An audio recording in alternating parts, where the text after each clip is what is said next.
ओम श्री गणेशाय नमः। लंबोदरम परम सुंदरमेकदंडम रक्तांबरम त्रिनयनम परमं पवित्रम दिवाकरकरोज्ज्वलकायकांतम नमामि विघ्नेश्वर पादपङ्कजं।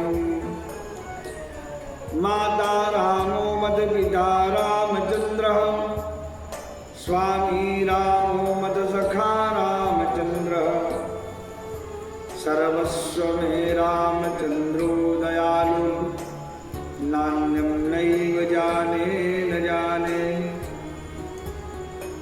गुरुर्ब्रह्मा गुरुर्विष्णु गुरुर्देवो महेश्वरः, गुरुर्साक्षात् परं ब्रह्म तस्मै श्री गुरुवे नमः।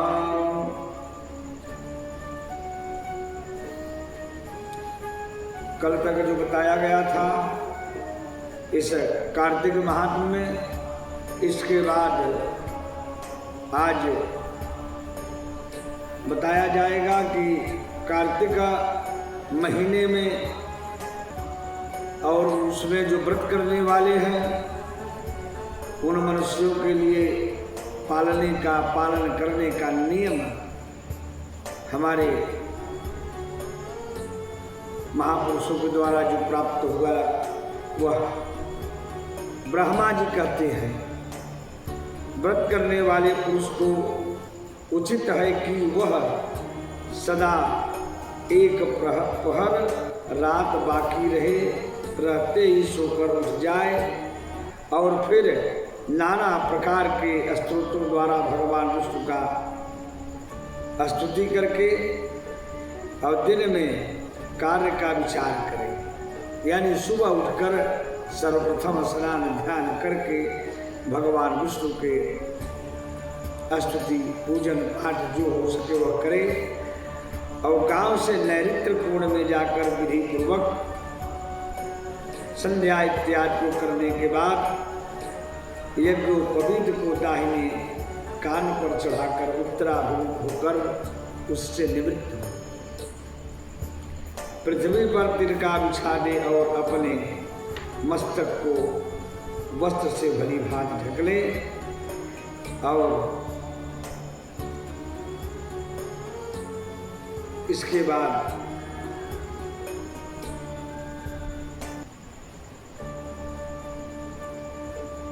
शास्त्रों के हिसाब से बताया जाता है, यदि आप शौच में बैठते हैं तो दिन में उत्तराभिमुख और रात्रि के समय दक्षिणाभिमुख बैठा जाता है और यह हमारे संतों के द्वारा बताया गया।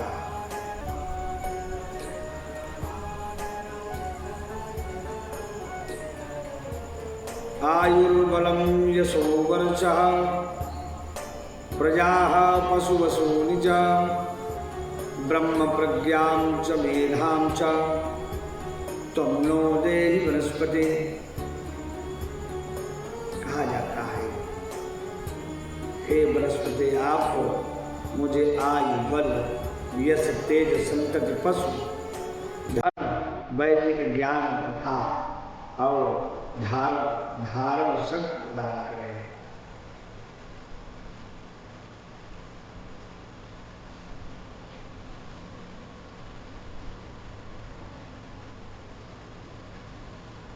इसके बाद स्नान ध्यान करने के बाद मानव मनुष्य को यह चाहिए कि जब तक सूर्योदय न हो जाए तब तक वह बैठकर गायत्री मंत्र, गुरु मंत्र, सद्गुरु मंत्र जो बताया जाता है गुरुओं के द्वारा उसका जप करता रहे और ध्यान करता रहे। इसके बाद दिन में जो सांसारिक जीवन का जो कार्य है कि वो कर्म जो है वह मानव को करना बहुत ही आवश्यक है। कर्मणे वाधिकारस्ते मा फलेषु कदाचन, कर्म किया जाएगा। क्यों? यह कर्म भूमि है। कर्म भूमि मानव को सत्कर्म के तरफ ले जाता है। कार्तिक मास में व्रत, स्नान, दान और ध्यान करने का जो परिणाम होता है, इसमें कथा आती है।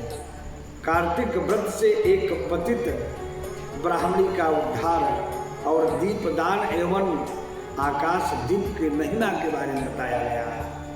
ब्रह्मा जी कहते हैं स्त्रियों और पुरुषों ने जन्म से लेकर जो पाप किया है वह सब कार्तिक में दीपदान से वह नष्ट हो जाता है। नष्ट हो जाता है तो सही है, लेकिन अब यह कह दें कि हम 11 महीना जानकर सारा अपराध करते रहेंगे और कार्तिक महीना आएगा उसमें दीपदान कर देंगे, सब नष्ट हो जाएगा। पता चली किसी महापुरुष से गए स्नान करने के लिए महाशय, प्रयाग संगम में उनसे बताया गया था कि संगम स्नान करने से सारे पाप धुल जाते हैं। गए स्नान करके निकले खूब विधिवत, कहे आज से अकाउंट खाली। लोगों ने कहा भैया आप स्नान करके निकल रहे हैं तो कौन सा अकाउंट खाली, कैसा? कहे जितना पाप था ना वो सब खाली हो गया, खत्म हो गया। कहे मतलब अब फिर साल भर किया जाएगा और फिर साल भर बाद एक दिन स्नान कर लेंगे तो सारा पाप का अकाउंट खाली हो जाता है। तो यह मत सोचिए।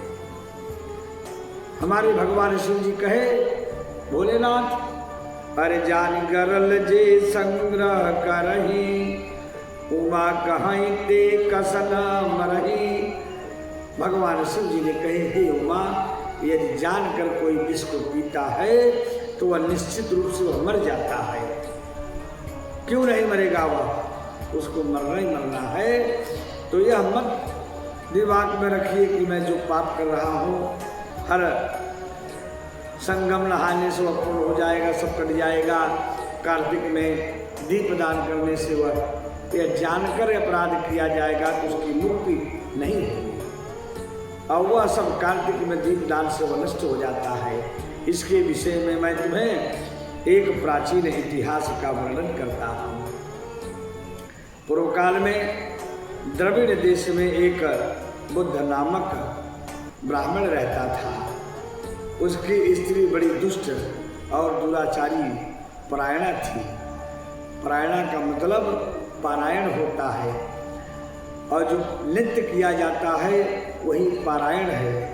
और वह जो थी वह पाप परायण थी, यानी वह पाप को दिन रात वो नियम से पाप किया करती थी। अब उसके संसर्ग दोष से पति की आयु क्षीण हो गई और उसका पति मृत्यु को प्राप्त हुआ। पति के मर जाने पर वह विशेष रूप से व्यभिचार करने लगी। भाई तब तो पति था, कुछ उसकी मर्यादा या भय था, लेकिन मरने के बाद वह पूर्ण स्वतंत्र हो गई। परम स्वतंत्र न सिर पर कोई भाव वही मन ही करे सोई। जो उसके मन में आता था वो करती थी और उसको लोग निंदा से तनिक भी लज्जा नहीं होती थी। और उसके न तो कोई पुत्र था और न भाई। वह सदा भिक्षा उसके अन्न का भोजन करती थी और अपने हाथ से बनाए हुए शुद्ध और स्वल्प अन्न को कभी न खाकर मांगकर लाए हुए बासी अन्न को खाती थी। यानी मांग कर दिन भर मांगती थी, दुराचार करती थी, व्यभिचार करती थी और उसको लाकर वह रखी रहती थी। सुबह होकर खा लेती थी और दूसरे के घर रसोई बनाया करती थी। तीर्थ यात्रा आदि से वह सदैव दूर रहा करती थी और उसने कभी कथा भी नहीं सुनी थी। भाई जब ये विचार में है तो यह राम कथा सबको प्रिय नहीं लगेगी, उसको सदैव फीकी लगेगी। और एक तीर्थ यात्रा में लगा हुआ कोई विद्वान ब्राह्मण उसके घर पर आ गया। तीर्थ यात्रा में जा रहा था, वह ब्राह्मण उसके यहाँ आया और उसका नाम कुत्स था। उसको व्यभिचारिणी में आसक्त देखकर उस ब्राह्मण श्रेष्ठ कुत्स ने कहा, ओ मूढ़ नारी, तू मेरी बात को ध्यान देकर सुन। पृथ्वी पर आज 5 भूतों से बने हुए और पीप एवं रक्त से भरे हुए इस शरीर को जो केवल दुख का ही कारण है, तो क्यों कोसती है? अरे यह देह पानी के बुल्ले के समान, एक दिन इसका नाश हो जाना निश्चित है। उसने पूछा, महाराज पानी का बुल्ला कैसा? कहे जैसे पानी बरसता है या पानी की लहर आती है तो उसमें बुल्ले उभरते हैं और तुरंत नष्ट हो जाते हैं, उसी तरह ये शरीर भी एक दिन नष्ट हो जाएगा। और इस अनित्य शरीर को यदि तू नित्य मानती है तो अपने मन में हम बैठे हुए इस मोह को विचार पूर्वक त्याग दे। हाँ, और सबसे श्रेष्ठ देवता भगवान विष्णु का चिंतन कर और उन्हीं की लीला की कथा को आदर पूर्वक सुन। और जब कार्तिक मास में आवे, कार्तिक महीना आ जावे, तब भगवान दामोदर की प्रीति के लिए स्नान दान आज कर दीप दान दे भगवान विष्णु की परिक्रमा करके उन्हें प्रणाम कर। यह व्रत विधवा और सौभाग्यवती सभी स्त्रियों के करने के लिए यह सर्वयोग्य है। यह सब पापों की शांति और समस्त उपद्रवों का नाश करने वाला है। कार्तिक मास में निश्चय ही दीपदान भगवान विष्णु की प्रसन्नता बढ़ाने वाला है। और ऐसा कहकर कुछ ब्राह्मण दूसरे के घर चला गया और वह ब्राह्मणी भी कुछ की बात सुनकर पश्चाताप करती हुई और इस निश्चय पर पहुंची कि मैं कार्तिक मास में अवश्य व्रत करूंगी। तत्पश्चात कार्तिक मास आने पर उसने पूरे महीने भर प्रातः सूर्योदय काल से स्नान और दीपदान किया। तदनंतर कुछ काल के बाद आयु समाप्त होने पर उसकी मृत्यु हो गई और वह स्वर्गलोक में गई और समयानुसार उसकी मुक्ति भी हो गई। कार्तिक मास में व्रत में तत्पर हो, दीपदान आदि करने वाला जो इस दीप का दान इतिहास को कहता है और जो सुनता है वह मोक्ष को प्राप्त होता है। नारद, अब आकाश दीप का महत्व सुनो। कार्तिक मास आने पर जो प्रातः स्नान में तत्पर हो आकाश दीप का दान करता है, वह सब लोगों का स्वामी और सब संपत्तियों से संपन्न होकर वह इस लोक में सुख भोगता है और अंत में मोक्ष को प्राप्त होता है। इसलिए कार्तिक में स्नान दान आदि कर्म करते हुए भगवान विष्णु के मंदिर के कंगूरे पर 1 मास तक अवश्य दीपदान करना चाहिए। महाराज सुनंद ने चक्रवर्मा ब्राह्मण के बताए अनुसार 1 मास तक वह विधि पूर्वक व्रत किया और कार्तिक मास में प्रतिदिन प्रातः काल स्नान करके पवित्र होते और कोमल तुलसी दलों से भगवान विष्णु की पूजा करके और रात में उनके लिए आकाश दीप देते थे और दीप देने के समय वे इस मंत्र का उच्चारण करते थे। कौन सा? दामोदराय विश्वाय विश्वरूपधराय च नमस्कृत्वा प्रदास्यामि व्योमदीपं हरिप्रियम। मैं सर्वस्वरूप एवं विश्वरूपधारी भगवान दामोदर को मैं नमस्कार करके यह आकाश दीप देता हूँ। और जो भगवान को परम प्रिय है, हे देवेश्वर, इस व्रत से आप में मेरी भक्ति बढ़े, इस भाव से प्रार्थना करके राजा सुनंद दीप दान करते थे। ब्रह्म मुहूर्त में उठकर वे पुनः आकाश दीप देते थे और उनका प्रातः काल स्नान और भगवान विष्णु की पूजा क्रम नियम पूर्वक चलता रहा। मास की समाप्ति होने पर व्रत का उद्यापन करके आकाश दीप के नियमों को ही समाप्त किया और ब्राह्मणों को भोजन कराकर इस विष्णु व्रत की पूर्ति के लिए इस पुण्य के प्रभाव से राजा ने इस लोक में स्त्री पुरुष और पौत्र और दोनों स्वजनों को के साथ वो किया और अंत में स्त्रियों से सुंदर विमान पर आरूढ़ हो, 4 भुजाधारी शंख, भगवान चक्र गदा आदि आयुधों से सुशोभित पीताम्बरी विष्णु का दिव्य शरीर धारण पाकर मोक्ष का आश्रय लिया। वे भगवान विष्णु के ही समान सुखपूर्वक रहने लगे।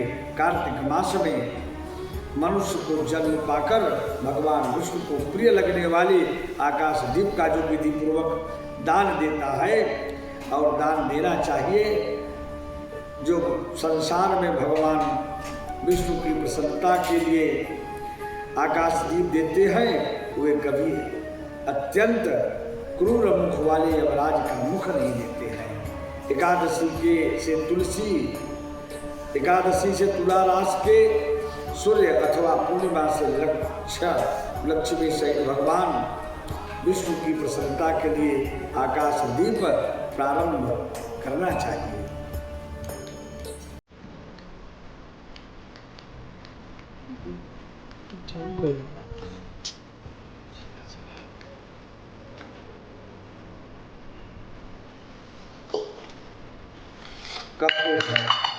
नमः पृथिव्या प्रेतेभ्यो नमो धर्माय विष्णवे नमो यमाय रुद्राय कांतारपतये नमः। मतलब पितरों को नमस्कार है, प्रेतों को नमस्कार है, धर्म स्वरूप विष्णु को नमस्कार है, यमराज को नमस्कार है तथा दुर्गम पथ में रक्षा करने वाले भगवान रुद्र को नमस्कार है। इस मंत्र से जो मनुष्य पितरों के लिए आकाश में दीप दान करते हैं, उनके वे पितर नरक में हो तो भी उत्तम गति को प्राप्त हो जाते हैं। जो देवालय में, नदी के किनारे, सड़क पर तथा नींद लेने के स्थान में दीप देता है, उसे सर्वतोमुखी लक्ष्मी प्राप्त होती है। और जो ब्राह्मण या अन्य जाति के मंदिर में दीपक जलाता है, वह विष्णुलोक में प्रतिष्ठित होता है। जो कीट और कांटों से भरी हुई दुर्गम एवं ऊंची नीची भूमि पर दीपदान करता है, वह नरक में नहीं पड़ता है। पूर्व काल में राजा धर्मनंदन ने आकाश दीप का दान के प्रभाव से श्रेष्ठ विमान पर आरूढ़ हो वे भगवान विष्णुलोक को प्रस्थान किए थे। और कार्तिक मास में हरि प्रबोधिनी एकादशी को भगवान विष्णु के आगे कपूर का दीप जलाता है, उसके कुल में उत्पन्न हुए सभी मनुष्य भगवान विष्णु के प्रिय भक्त होते हैं और अंत में वे मोक्ष प्राप्त करते हैं। पूर्व काल में कोई गोप अमावस्या तिथि को भगवान विष्णु के मंदिर में दीपक जलाकर तथा बार बार जय जय का उच्चारण करके राजराजेश्वर हो गया था। इसके बाद पुनः दूसरी बात बताते हैं। कार्तिक में तुलसी वृक्ष के आरोपण और पूजन आदि की महिमा, उसके बारे में बताया जाता है। कार्तिक में ब्रह्मा जी ने कहा, कार्तिक मास में जो विष्णु भक्त पुरुष प्रातः काल स्नान करके पवित्र हो कोमल तुलसी दल से भगवान दामोदर का पूजन करता है।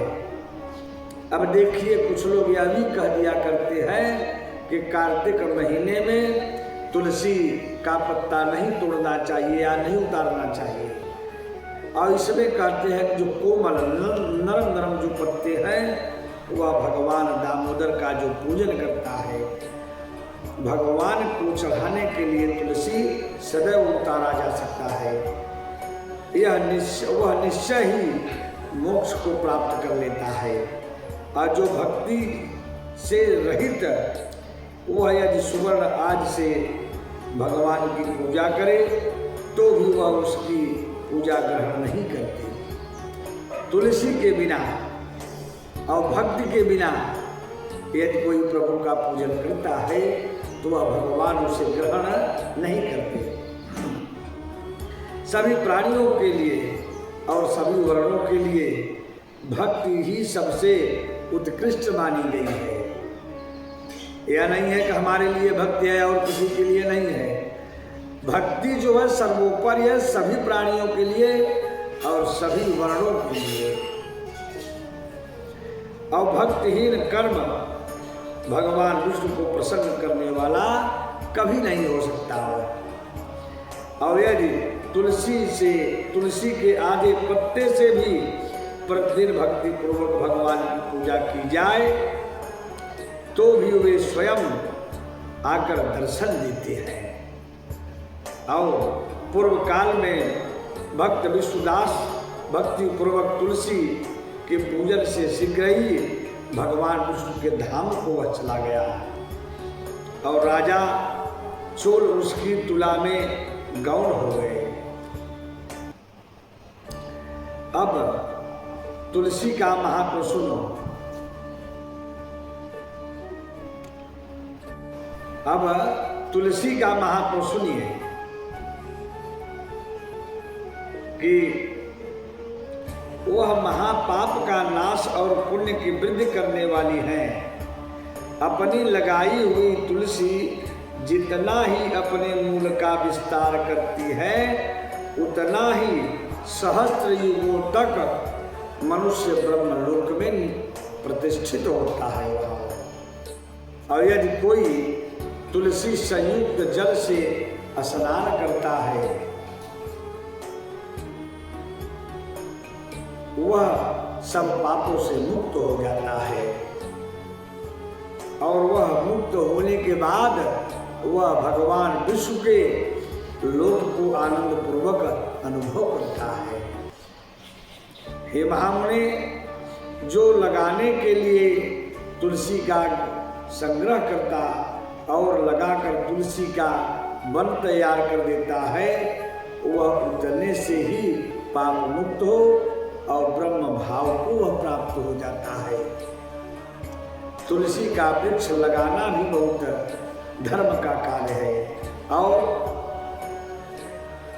उसके घर में तुलसी का बगीचा विद्यमान है और उसका वह घर तीर्थ के समान है। तुलसी का वृक्ष जहाँ विशेष करके हो जाता है वह तीर्थ स्थल के बराबर हो जाता है और वहाँ यमराज के दूत नहीं जाते।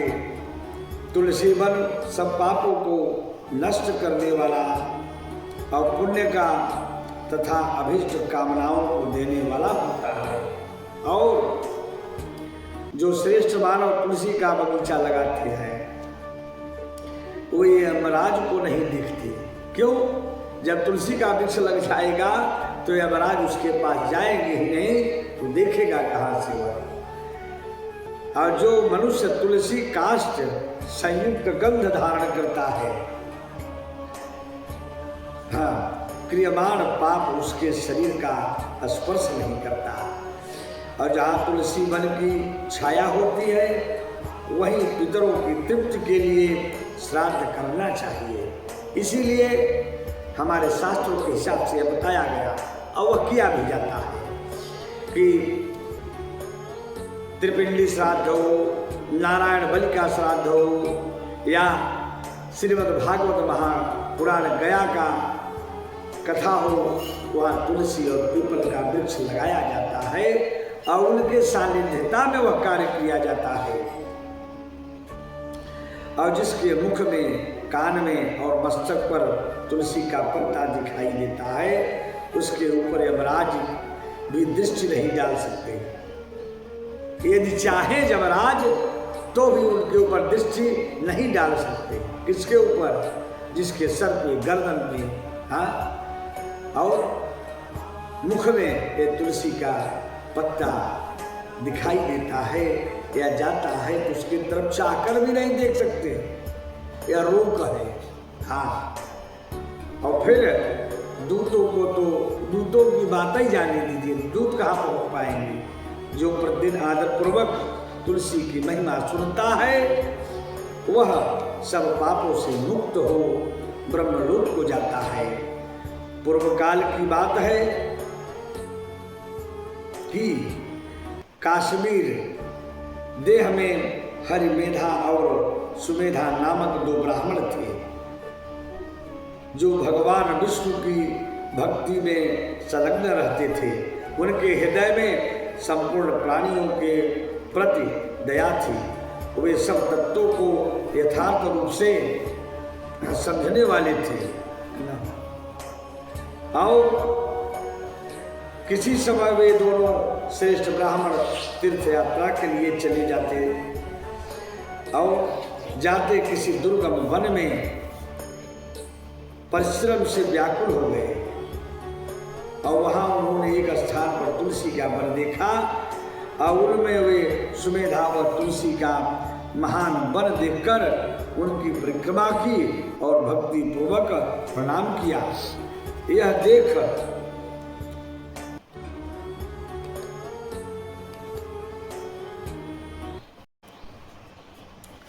वह देखकर हरिमेधा तुलसी का महात्म्य और फल जानने के लिए बड़ी प्रसन्नता के साथ बार बार पूछा कि ब्राह्मण अन्य देवताओं, तीर्थों, व्रतों और मुख्य ब्राह्मणों के रहते हुए तुमने तुलसी वन को क्यों प्रणाम किया है? सुमेधा बोला, हे महाभाग सुनो, यहाँ धूप सत्ता रहती है। हाँ, क्यों? इसलिए हम लोग उस बरगद के समीप चले गए। उस बरगद के समीप चले और उसकी छाया में बैठकर मैं यथार्थ रूप से सब बताऊंगा।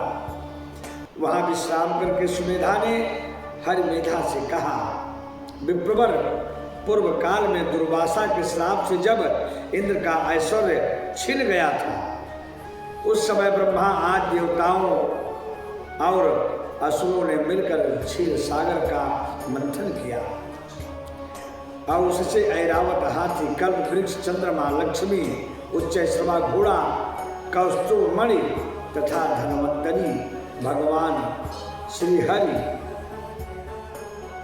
और दिव्य औषधियां प्रकट हुई।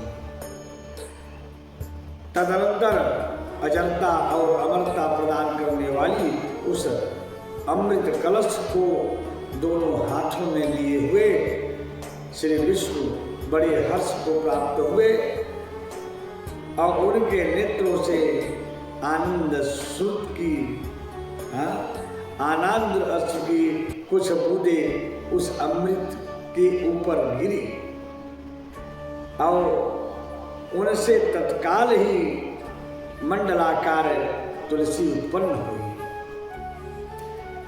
इस प्रकार वहां प्रकट हुई लक्ष्मी तथा तुलसी को ब्रह्मा आदि देवताओं ने श्री हरि की सेवा में समर्पित किया। यह जब उत्पन्न हुई तो इन्हें भगवान की सेवा में समर्पित कर दिया गया और भगवान ने उन्हें ग्रहण कर लिया। तब से तुलसी जी जगदीश्वर श्री विष्णु को अत्यंत प्रिय करने वाली हो गई। यानी यह उन्हें चढ़ाने से उन्हें प्रियता प्रसन्नता प्राप्त होती है।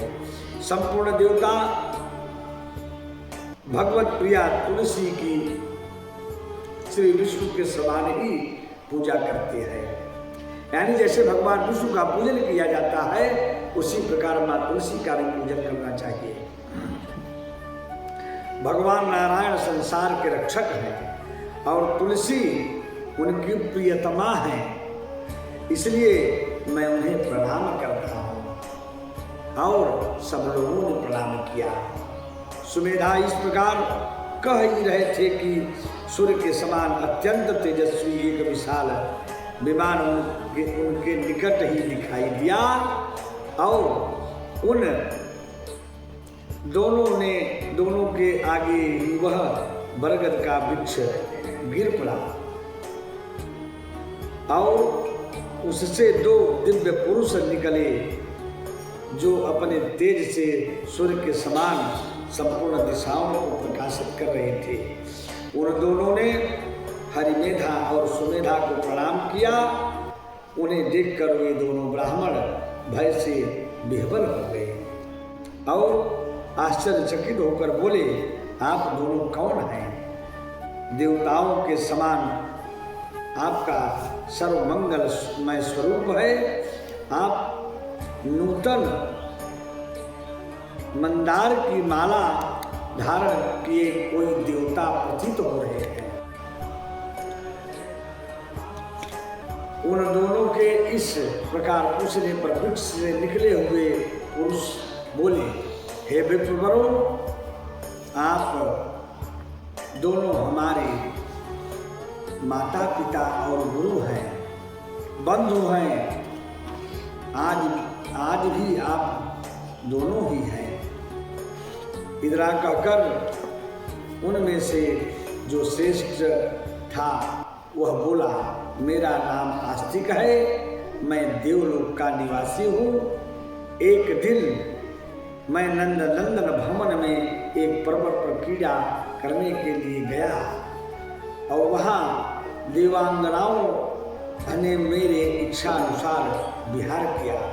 उस समय युवतियों ने के मोती और बेला के हार तपस्या करते हुए लोमस मुनि के ऊपर गिर पड़े और वह सब देखकर मुनि को बड़ा क्रोध हुआ। उन्होंने सोचा, स्त्रियां तो परतंत्र होती हैं, अतः यह उनका अपराध नहीं है। यह दुराचारी आस्तिक ही शाप पाने योग्य है। ऐसा निश्चय करके उन्होंने मुझे श्राप दे दिया। लोमस ऋषि ने उन्हें श्राप दिया, अरे तू ब्रह्म राक्षस होकर बरगद के वृक्ष पर निवास कर।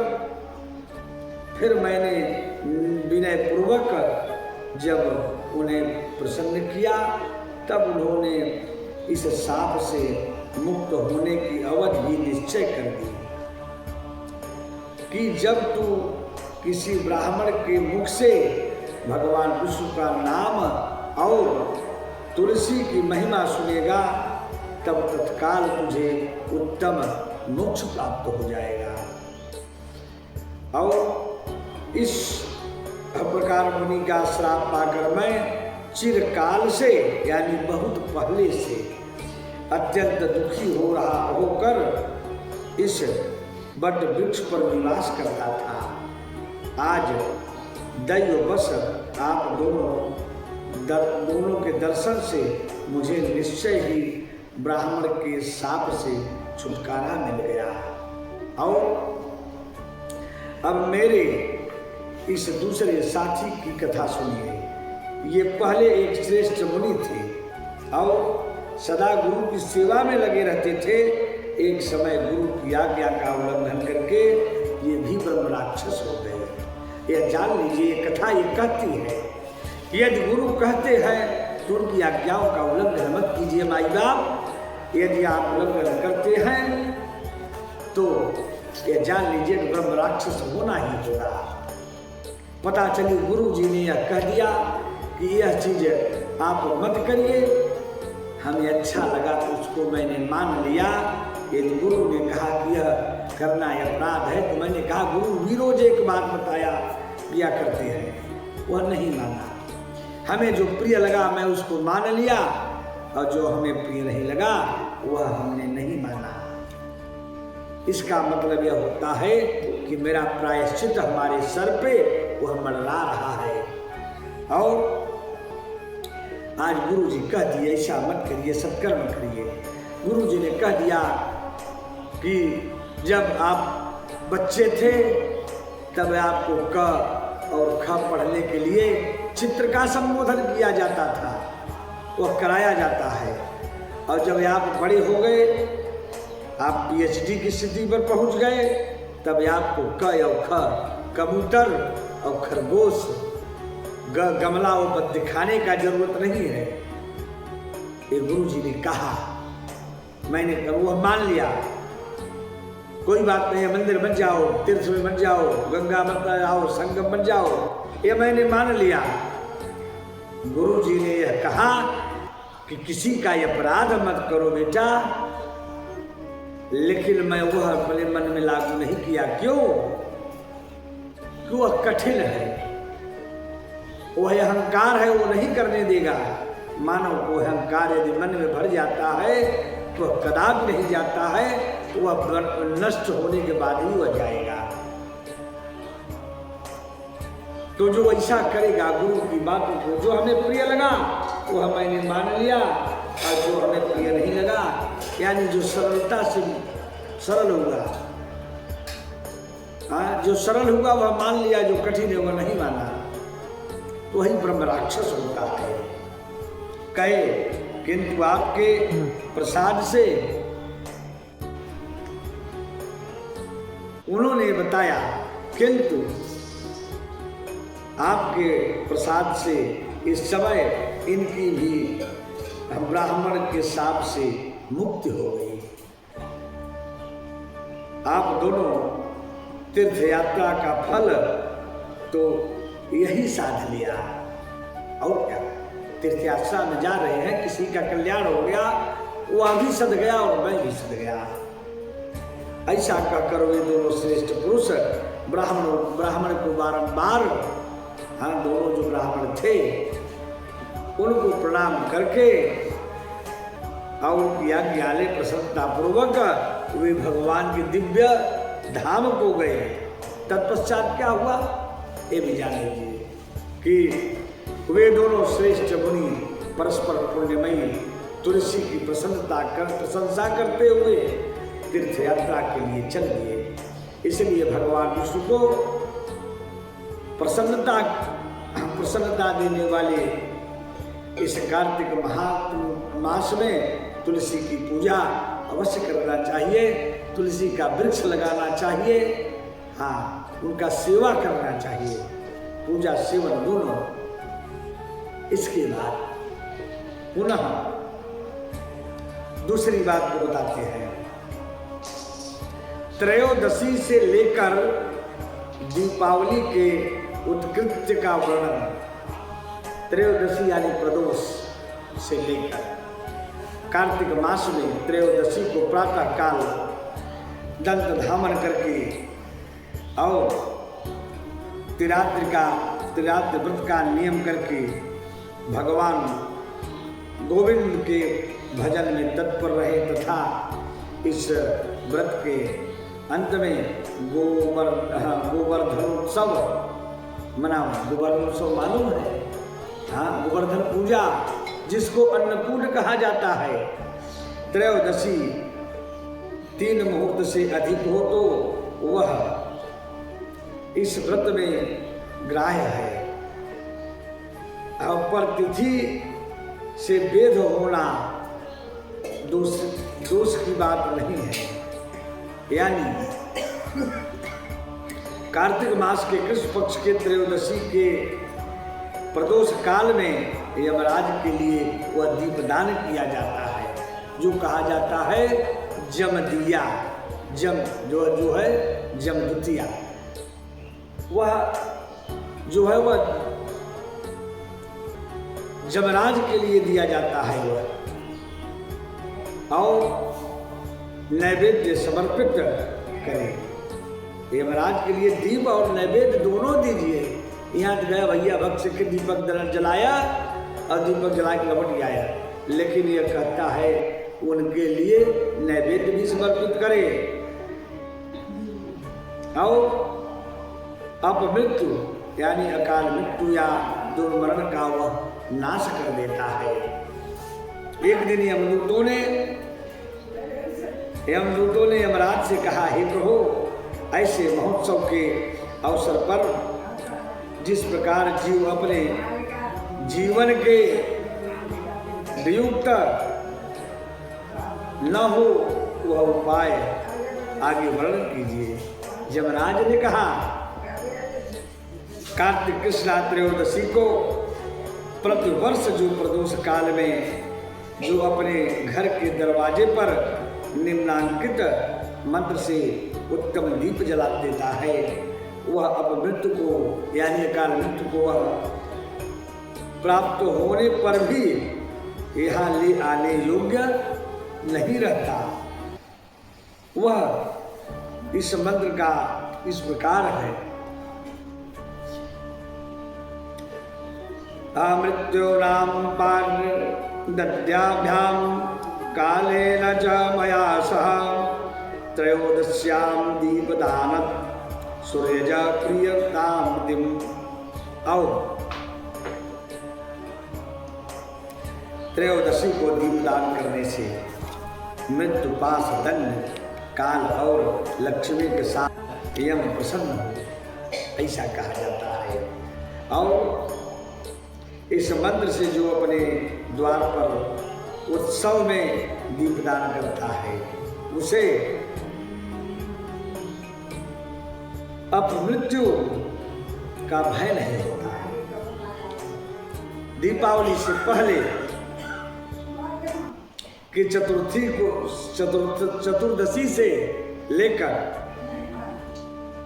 को तेल मात्र से लक्ष्मी और जल मात्र से गंगा निवास करती है। यानी फिर से सुनिए, दीपावली से पहले जो चतुर्दशी आती है, तेल मात्र में लक्ष्मी और जल मात्र में गंगा निवास करती है।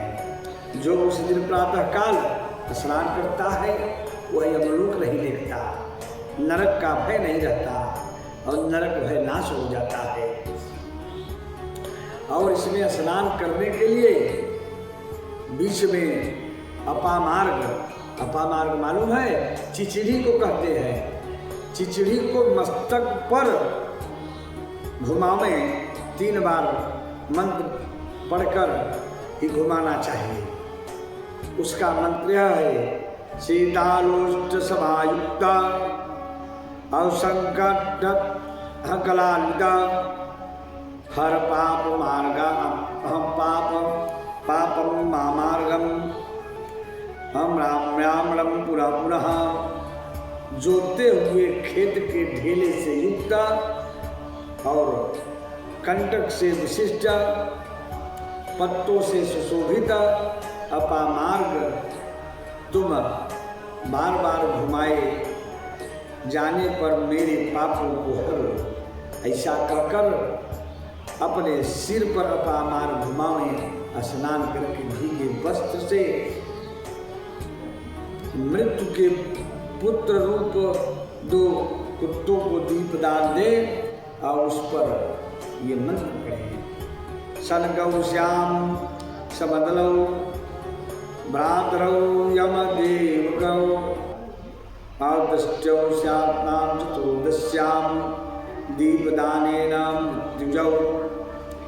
काले और चितकबरी रंग की दो श्वान जो मृत्यु के पुत्र यमराज के सेवक तथा परस्पर भाई है, चतुर्दशी को दीपदान करने से मुझ पर प्रसन्न हो। फिर अस्नानांगम तर्पण करने के पश्चात 14 यम को तर्पण करें और जिनके नाम मात्र इस प्रकार हैं। यमाय धर्मराजाय मृतवे चांदकाय च वैवस्वताय कालाय सर्वभूतक्षयाय च अवदुम्बराय दधनाय नीलाय परमेष्ठिने मृगोदराय चित्राय चित्रगुप्ताय ते नमः। ये 14 नाम है। हाँ, और इनमें से प्रत्येक के अंत में नमः पद जोड़कर बोले, जैसे ओम यमाय नमः, धर्मराजाय नमः, मृतवे नमः, चांदकाय नमः, वैवस्वताय नमः, कालाय नमः, सर्वभूतक्षयाय नमः, अवदुम्बराय नमः, दधनाय नमः, नीलाय नमः, परमिष्ठिने नमः, वृकोदराय नमः, चित्राय नमः, चित्रगुप्ताय नमः। ये उनके सामने नमः अब जोड़कर बोलना है और एक एक को 3 बार पढ़कर तिलांजलि, तिल मिश्रित जल की 3 अंजलियां दें यमराज को और यज्ञोपवीत यथार्थ यज्ञोपवीत को बाएं कंधे पर रखकर अथवा प्राचीनता आवित होकर जनेऊ को दाहिने कंधे पर करके भी किया जा सकता है, क्योंकि यमराज देवताओं और पितरों दोनों ही पदों पर स्थित हैं। अतः उसमें उभय रूपता का है।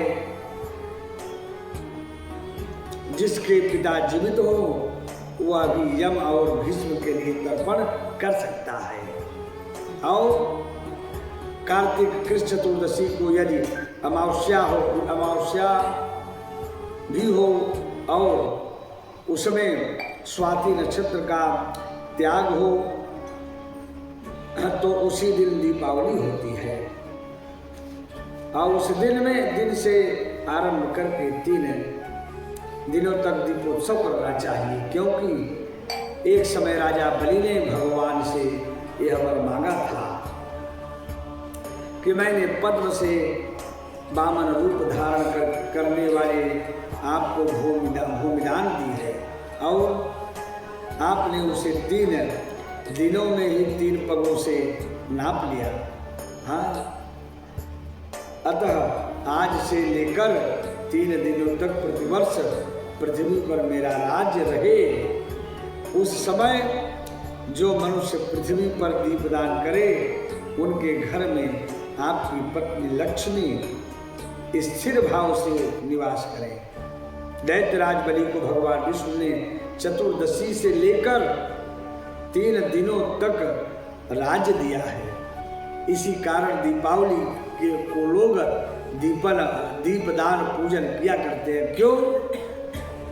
कि राजा बलि की राज्य यहाँ रहती है 3 दिन और उसमें लक्ष्मी को लोग अपने घर में पूजा करके बसाते हैं।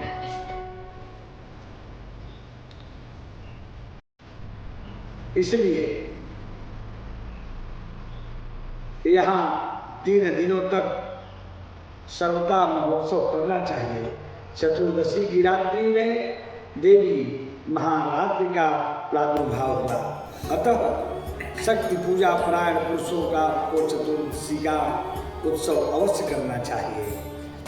भगवान सूर्य के तुला राशि में स्थित होने पर चतुर्दशी और अमावस्या की संध्या के समय मनुष्य हाथ में उल्का यानी अग्नि उल्का लेकर पितरों को मार्ग प्रदर्शन करावे। कार्तिक मास में चतुर्दशी आदि 3 तिथियां दीपदान आदि कार्यों में ग्रहण करने योग्य है। यदि यह 3 तिथियां जो है यह संग काल से पहले ही समाप्त हो जाती है तो दीपदान आदि के कार्यों में इन्हें पूर्व तिथि से युक्त ही ग्रहण करना चाहिए। तदनंतर अमावस्या के प्रातः काल स्नान करके भक्ति पूर्वक देवताओं और पितरों की पूजा करें और उन्हें प्रणाम करें। फिर दही दूध आदि तथा घी आदि से पार्वण श्राद्ध करें। इस दिन बालकों और रोगियों के सिवा और किसी को दिन में भोजन नहीं करना चाहिए। प्रदोष के समय कल्याणमयी लक्ष्मी देवी का यह पूजन करें। उस दिन लक्ष्मी जी का सुख बढ़ाने के लिए उनके लिए कमल के फूलों की सैया बनाता है और उसके घर को छोड़कर भगवती लक्ष्मी कहीं नहीं जाती। यानी कि जो कमल के फूलों से सुसज्जित करके माँ लक्ष्मी की सैया को जो बनाता है, लक्ष्मी उसके यहाँ से कभी छोड़कर नहीं जाती। और जावित्री लवंग इलायची तथा कर्पूर के साथ गाय के दूध को अच्छी तरह पकाकर उसमें आवश्यकता अनुसार शक्कर देकर लड्डू बना ले तथा उसे महालक्ष्मी को अर्पण करे। पूजा के पश्चात लक्ष्मी जी की स्तुति कर इस प्रकार करनी चाहिए। दीप की ज्योति में विराजमान महालक्ष्मी तुम ज्योतिर्मयी हो। सूर्य चंद्रमा अग्नि स्वर्ण और तारा आज सभी ज्योतियों की ज्योति हो। तुम्हें नमस्कार है। कार्तिक की दीपावली पवित्र दिन को इस भूतल पर और गौओं के गोष्ठ में जो लक्ष्मी शोभा पाती है वे सदा मेरे लिए वरदायिनी हो, मुझे वरदान दें। इस प्रकार स्तुति करके पश्चात प्रदोष काल में दीपदान करें। अपनी शक्ति के अनुसार देव मंदिर आदि में दीपों का वृक्ष बनावे। चौराहे पर श्मशान भूमि में नदी के किनारे पर्वत पर घरों में वृक्षों की जड़ों में गौशालाओं में चबूतरों पर तथा प्रत्येक गृह में दीप जलाकर रखने चाहिए। पहले ब्राह्मण को और भूखे मनुष्यों को भोजन कराकर पीछे स्वयं नूतन वस्त्र और आभूषण से विभूषित होकर भोजन करना चाहिए। जीव हिंसा, मदिरापान, अगम्यागमन, चोरी और विश्वासघात ये 5 नरक के द्वार कहे जाते हैं। इनका सदैव त्याग करना चाहिए। तदनंतर आधी रात के समय नगर की शोभा देखने के लिए धीरे धीरे पैदल चले और उस समय का आनंदोत्सव देखकर अपने घर लौट आए। बोलिए श्री वृंदावन बिहारी लाल की जय, उमापति महादेव की जय। आज सब जगत जननी जगदम्बे मातु की जय। हनुमान जी महाराज